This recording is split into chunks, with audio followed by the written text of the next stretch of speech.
महानिर्मित कंत्राटी कामगार संगठना संयुक्त कृति समिति की ओर से आज एक पत्र परिषद ली गई। इस पत्र परिषद में क्या मांग की गई, जानते हैं इस खबर में। महानिर्मित कंत्राटी कामगार संगठना संयुक्त कृति समिति की ओर से अपनी मांगों को लेकर आंदोलन शुरू है। वहीं इन मांगों के संदर्भ में आज संयुक्त कृति समिति द्वारा एक पत्र परिषद ली गई और इस पत्र परिषद में संयुक्त कृति समिति के सभी पदाधिकारी मौजूद थे। तो आइए सुनते हैं इस पत्र परिषद द्वारा राज्य सरकार से क्या मांग की गई। महानिर्मिती कंत्राटी कामगार संघटना कृती समितीच्या माध्यमातून महाराष्ट्रातील 16,000 कंत्राटी कामगार बांधवांच्या 9 मागण्याला घेऊन दिनांक 1/8/2024 ला महाराष्ट्र वीज निर्मिती प्रशासनास परिपत्रक देण्यात आलं 9 मागण्याला घेऊन।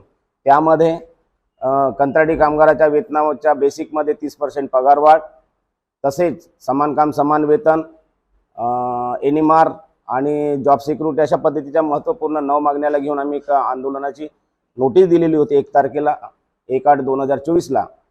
त्या नोटीसच्या संदर्भामध्ये 12/8/2024 ला तसेच 20/8/2024 ला बैठकीचे आयोजन केले, पण त्यामध्ये थातूरमातूर चर्चा करण्यात आली आणि त्यामध्ये ऊर्जा मंत्री हे स्वतः उपस्थित नसल्यामुळे ते प्रश्न निकाली लागू शकले नाही।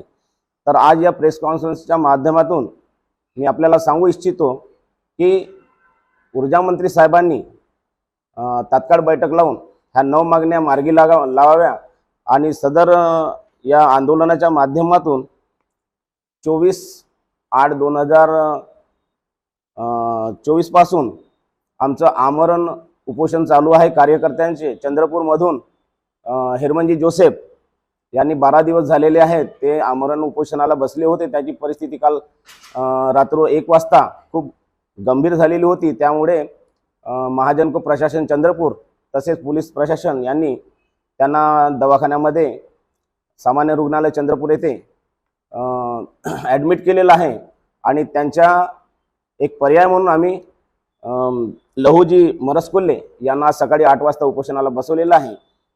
आणि हेरमनजी जोसेफ हे दवाखान्यामध्ये ॲडमिट असले तरी त्यांचं उपोषण सुरूच आहे। त्यांनी अजून अन्न ग्रहण केलेलं नाही, फक्त ते सलाईनवर आहेत आणि तिथून ते त्यांची तब्येत प्रकृती जशा पद्धतीने सुधारित झाली तर त्यानंतर ते परत येऊन पेंडालमध्ये उपोषणाला बसणार आहेत।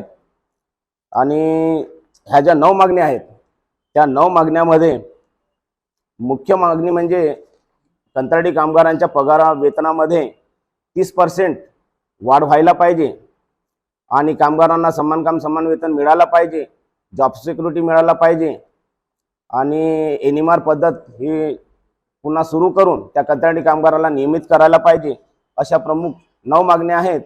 तर माझी या पत्रकार परिषदेच्या माध्यमातून मी तुम्हाला विनंती करतो की या महानिर्मितीमध्ये कंत्राटी कामगारांच्या मागण्या तुमच्या पत्रकार परिषदेच्या माध्यमातून जास्तीत जास्त प्रकाशित करून या कामगारांना न्याय मिळण्यासाठी मदत करावी आणि ऊर्जा मंत्री साहेबांनी प्रमुखपणे दखल घेऊन तात्काळ बैठक लावावी आणि या 9 मागण्या मार्गी लावावी अशी मी त्यांना विनंती करतो। CTV के लिए हमारे प्रतिनिधि वैभव की रिपोर्ट।